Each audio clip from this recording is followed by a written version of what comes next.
18वीं लोकसभा के नतीजे आए करीब करीब 24 घंटे हो गए हैं और जरूरी है कि कुछ आकलन कर लिया जाए।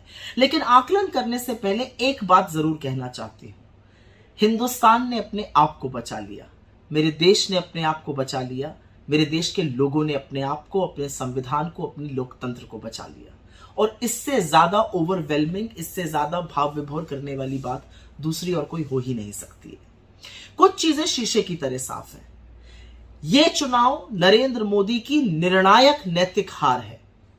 63 सीटें करीब करीब बीजेपी की पिछले चुनाव के मुकाबले कम हुई हैं। यह पूरा चुनाव नरेंद्र मोदी की शक्ल पर, उनकी होर्डिंग पर, उनकी तस्वीरों पर, उनकी गारंटी पर लड़ा गया। तो जब चुनाव हारा गया तो यह नरेंद्र मोदी की हार है। और असलियत यह है कि लोगों ने रिसाउंडिंगली रिजेक्ट किया है उनको, उनकी नफरत की राजनीति को, उनकी उल जलूल की बातों को और बीजेपी को। 63 सीटें करीब करीब कम हुई हैं बीजेपी की 2019 के मुकाबले। उसके अलावा सबसे बड़ी बात यह है कि नरेंद्र मोदी की खुद की मार्जिन मात्र 1.5 लाख वोट रही जीतने की। जबरदस्त चुनाव लड़ा अजय राय जी ने, कांग्रेस के अध्यक्ष बनारस में, उत्तर प्रदेश के अध्यक्ष हैं। और यही नहीं, आसपास की सीटें, चंदौली हुआ, जौनपुर हुआ, ये सारी सीटें बीजेपी हारी। तो बनारस का बहुत कुप्रभाव भी आसपास पड़ा बीजेपी के लिए। इससे ज्यादा वोट से तो किशोरीलाल शर्मा जी ने स्मृति ईरानी को हरा दिया, करीब 1,64,000 से। और अगर राहुल गांधी की विनिंग मार्जिन की बात की जाए तो वायनाड और रायबरेली दोनों में लगभग 4 लाख वोट से जीते। तो नरेंद्र मोदी जी की जो खुद की मार्जिन भी कम हुई, उसने सिद्ध कर दिया कि जो कहते थे उनको मां गंगा ने बुलाया है, और मां गंगा में उन्होंने 80-80 नाले बहा दिए, उसमें मृत गाय तैर रही हैं, आचमन योग्य पानी नहीं रहा है, कॉरिडोर के लिए लाखों मंदिरों को तोड़ दिया गया, शिवलिंग और गौरी प्रतिमाएं सड़कों पर पड़ी हैं। कहीं ना कहीं काशी भी उकता गया है और देखिए कितनी जल्दी झोला उठा के वहां से जाना पड़ता है। इस चुनाव ने एक बात और सिद्ध करी कि लोगों को कोई मतलब नहीं है कि आप मुजरा, मंगलसूत्र, भैंस, टोटी, इस तरह की उलझलूल बातें करिए। आप अपने आप को परमात्मा का दूत बता दीजिए। लोगों ने यह चुनाव मुद्दों पर लड़ा है। और असलियत यह है कि राहुल गांधी ने जो बीड़ा उठाया था इस संविधान को बचाने का, हमारे सबसे पवित्र ग्रंथ को बचाने का, इस देश की आत्मा को बचाने का, उसमें उन्होंने वादा किया था, वो सफल हुए हैं। और ये बीड़ा उन्होंने भारत जोड़ो यात्रा से लेकर भारत जोड़ो न्याय यात्रा तक उठाए रखा। वो मुद्दों पर टिके रहे, लाख बातें कही गई, वो नहीं हटे, डटे रहे मुद्दों पर। और खटाखट देश की जनता उनके पीछे नामबंद हो गई। इंडिया के सारे गठबंधन के नेताओं ने एक साथ मिलकर एक स्वर में कुछ ही मुद्दे उठाए और वो जनता के मुद्दे थे। और उसी लिए हमें बहुत बड़ी बढ़त भी हासिल हुई। और इक्की दुक्की जगह नहीं हारी है भाजपा उत्तर प्रदेश हारी है, महाराष्ट्र हारी है, राजस्थान हारी है, पश्चिम बंगाल हारी है, गुजरात को भेज दिया गया, बिहार में सीटें कम हुई। और जहां दौड़ दौड़ कर मोदी जी सभाएं तमिलनाडु में कर रहे थे, वहां पर एक बहुत बड़ा नीलबटा सन्नाटा मिला। तो हर जगह हार हुई है बीजेपी की, यह व्यापक हार थी। नरेंद्र मोदी जी के क्षेत्र के लिए कहा जाता था वो 10 लाख से जीतेंगे, वो तो 1.5 लाख से जीते। लेकिन कांग्रेस के सांसद रकीबुल जी असम में 10 लाख वोट से जीते। वो उस समुदाय से आते हैं जिसको नरेंद्र मोदी ने घुसपैठिया कहा था। तो इस देश की जनता ने उनको ढोल बजाड़े, ताशे बाजे बजाकर सदन में पहुंचा दिया और ये यकीन दिला दिया कि इस देश की जनता के खिलाफ मत बोलिएगा, क्योंकि फिर वो एक स्वर में आपसे बदला लेती है। 10 लाख से तो आप नहीं जीत पाए, लेकिन रकीबुल जी 10 लाख से जरूर जीते। मैं बात करना चाहती हूं उत्तर प्रदेश की, क्योंकि वहां तो खेला हो गया। और खेला होना ही था, दिख रहा था जब हम सड़कों पे जा रहे थे, रैली में जा रहे थे, दिख रहा था कि जनता कितनी उद्वेलित है और कितनी लामबंद होकर गठबंधन के साथ खड़ी है। सपा और कांग्रेस के गठबंधन के साथ जनता बेजोड़ तरीके से खड़ी थी। ये सच है कि उसी जनता ने जिताया। और अमेठी की बात करना चाहती हूं, किशोरीलाल शर्मा जी का जीतना एक बहुत बड़ा संदेश है, क्योंकि इस चुनाव में जनता ने कुछ बड़े संदेश दिए हैं। उसमें से एक बड़ा संदेश है, आप लखीमपुर किसान नरसंहार के मुख्य अभियुक्त को अपना मंत्री बनाए रखिएगा, कोई बात नहीं। इनफैक्ट उनके पिता को अपना मंत्री बनाए रखिएगा, कोई बात नहीं। ये जनता किसानों की मौत का और उनकी शहादत का बदला लेगी। अजय मिश्र टेनी को लखीमपुर से हराकर जनता ने इस बात का बदला लिया। आप प्रज्वल रवन्ना जैसे राक्षस के साथ खड़े रहेंगे, उसके नाम पर वोट मांगेंगे, जनता ने उसको हराकर औरतों के सम्मान का, उनकी आबरू का बदला लिया। जनता ने स्मृति ईरानी को हराकर अहंकार का अंत किया। और इस पर मैं 2 मिनट बोलना चाहती हूँ, और बोलना इसलिए जरूरी है क्योंकि स्मृति ईरानी जी का वजूद ही राहुल गांधी जी की बात करके, ना वो महिलाओं पर बात करती है, ना बच्चों के कुपोषण पे बात करती है। उनकी सारी राजनीति राहुल जी को मैंने हरा दिया, राहुल जी के खिलाफ बोलने की है। अमेठी की जनता ने पता है किस दिन तय कर लिया था कि आपको हराना है?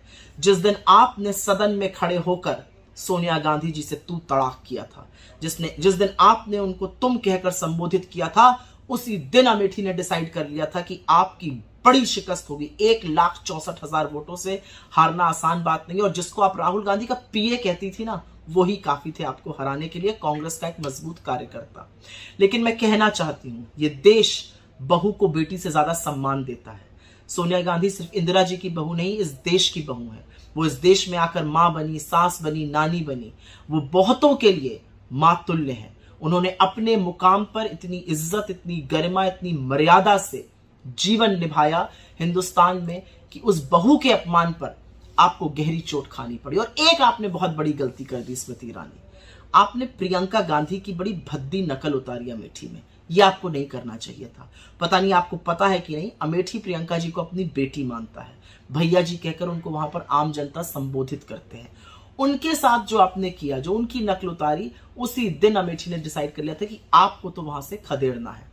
इस देश ने एक और भी बहुत बड़ा संदेश दिया। इस देश ने न सिर्फ बीजेपी को अयोध्या में शिकस्त दी, पर श्रावस्ती में भी, जहां पर नृपेंद्र मिश्रा जी के पुत्र लड़ रहे थे और घूम घूम कर कहते थे मेरे पिता ने मंदिर बनवाया, वहां पर भी भाजपा को हराया। ये किसकी हार है? ये हार है उन लोगों की जिन्होंने प्रभु राम को एक छोटा सा बनाकर नरेंद्र मोदी को उनकी उंगली थाम दी, जिन लोगों ने गाने बनाए हम राम को लाए हैं। प्रभु राम जो देश ही के नहीं दुनिया के कड़-कड़ में बसते हैं, आस्था का प्रतीक है, मर्यादा का प्रतीक है, साहस का प्रतीक है, प्रेम का प्रतीक है, न्याय का प्रतीक है, उन्होंने विराट रूप धारण करके आपको हराया। क्योंकि आपको राम का पुजारी बनना चाहिए था, आप राम के व्यापारी बन गए। और कमाल की बात तो तब है कि जब हिंदू खुद अपने हक के लिए, अपने अधिकारों के लिए जागा, जब उसने महंगाई और बेरोजगारी के खिलाफ वोट डाला, तो बीजेपी की आईटी सेल वाले हिंदुओं को ही कोसने लगे। और कोसने ही नहीं लगे, इतने घृणित, इतने अपमानित शब्द कहने लगे, किसी ने तो हिंदुओं को हिजड़ा तक कह डाला। हिंदू जाग चुका है, हिंदू समझ चुका है कि धर्म के स्वयंभू ठेकेदारों से ना ये धर्म चलेगा, ना उनके बच्चों का भविष्य चलेगा। हिंदू जान चुका है कि उनके आराध्य का व्यापार करके, भगवान राम का व्यापार करके धर्म के ठेकेदारों को सबक सिखाना पड़ेगा। और हिंदुओं ने एक स्वर में आपको यूपी में, आपको बिहार में, आपको राजस्थान में, आपको महाराष्ट्र में, आपको पश्चिम बंगाल में, आपको तमिलनाडु में रिजेक्ट किया है हिंदुओं ने। ये याद रखिएगा। आप नाथुराम के उपासक हैं, आप श्री राम के उपासक नहीं हैं। श्री राम ने जब देखा कि आपने राम के उपासकों को, उनके अनुयायियों को बेरोजगारी से, महंगाई से, गरीबी से, गुर्बत से, महिलाओं को असुरक्षा से दबोचा हुआ है, तो उन्होंने खुद बदला लिया और आपको एक बड़ी शिकस्त दी। इसमें बहुत बड़ा संदेश है, अगर आप पढ़ना चाहिए तो जरूर पढ़िएगा। आस्था और धर्म कभी भी व्यवसाय नहीं बन सकता, जिसको आपने बनाने की कोशिश की। दूसरा खेला हुआ महाराष्ट्र में, बड़ा दंभ भरते थे आप, खूब आपने लोग तोड़े, ईडी से, इनकम टैक्स से डरा डरा के अपने में मेल जोल किया। महाराष्ट्र को यह कतई पसंद नहीं आया, उनको पीठ में छुरा घोंपने वाले और धोखा देने वाले लोग बिल्कुल पसंद नहीं आए, और महाराष्ट्र ने उन सब लोगों को हराया। यही नहीं, जिन लोगों ने बीजेपी ज्वाइन करी थी हाल के दिनों में, 80% लोग उसमें से हारे, क्योंकि लोगों को आपकी वॉशिंग मशीन की धुलाई ना पसंद नहीं आई। मोदी जी, शायद आप ये समझ नहीं पाए। इसके अलावा मैं चर्चा करना चाहती हूं, इस देश ने एक और भी बहुत बड़ा संदेश दिया। 1 साल से मणिपुर जल रहा है, आप वहां नहीं जा पाए, लेकिन मणिपुर ने कांग्रेस को 2 सीटें जिताई, नागालैंड की सीट जिताई, मेघालय की 1 सीट जिताई, और यह संदेश दिया कि नॉर्थ ईस्ट से आपका डिब्बा गोल करके आपको खदेड़ दिया गया है।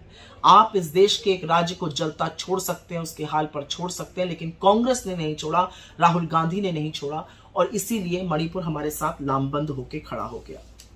मैं 2 बातें और कहना चाहती हूं। आपने टीवी इंटरव्यू के दौरान एक शब्द का प्रयोग किया था, कौन राहुल। आशा है याद आ गया होगा और अब याद रहेगा। वो राहुल जिसने आपकी नींद उड़ा दी है, जिसने आपके दिन का चैन खत्म कर दिया है, वो राहुल जिसने आपके प्रधानमंत्री बनने पर प्रश्न चिन्ह लगा दिया, वो राहुल जो इस देश के गरीबों, मजदूरों, किसानों, महिलाओं, युवाओं के साथ खड़ा हो गया और आपको ललकार दिया, वो राहुल जिसने आपकी 63 सीटें हरवा दी, वो राहुल जिसने आपको शिकस्त दी, वो राहुल जो इस देश का बेटा है, वो राहुल जो इस देश का भाई है, वो राहुल जो इस आपकी तरह इस देश का राजा नहीं बनना चाहता, इस देश का बेटा और भाई बन के रहना चाहता है। याद रखिएगा कौन राहुल।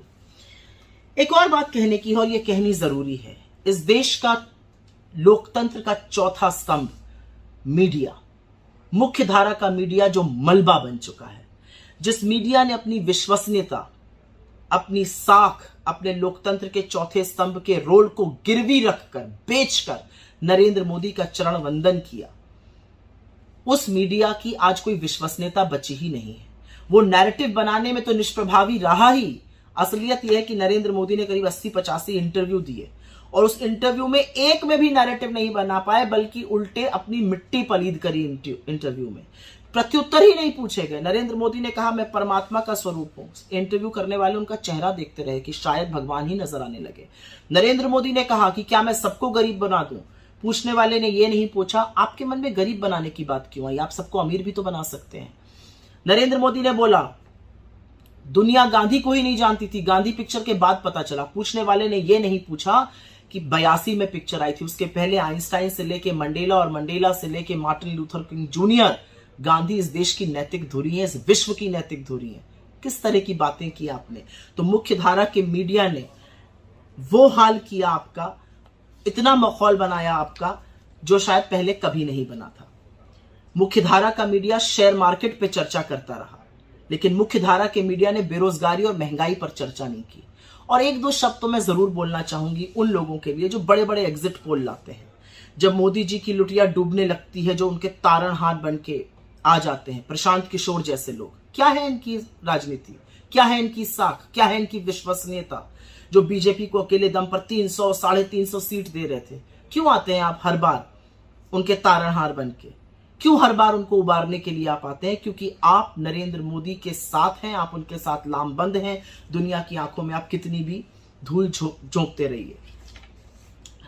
अंत में मैं सिर्फ एक ही बात कहना चाहती हूं और वो बात कहनी जरूरी है यहां पर। जो जंग, जो रण, जिस क्रांति का उद्घोष राहुल गांधी ने भारत जोड़ो यात्रा से शुरू किया था, जिस व्यक्ति ने इस देश के 4,500 किलोमीटर पैदल नाप दिए, जो मणिपुर से मुंबई तक की यात्रा करता है और इस देश के संविधान को बचाने के लिए अपने प्राण की आहुति देने की बात करता है, इस देश के युवाओं की रोजगार की बात करता है, महिलाओं के सम्मान और समृद्धि की बात करता है, किसानों की एमएसपी की बात करता है, मजदूरों की खुशहाली की बात करता है, ये देश उसके साथ उठ खड़ा हुआ है। क्योंकि उसको कोई फर्क नहीं पड़ता आप उसको क्या कहिए, आप उसको क्या कीजिए, वो साहसी है। और असलियत यह है कि साहस और सत्ता की लड़ाई में हर बार साहस जीतता है। यह आप भूल गए।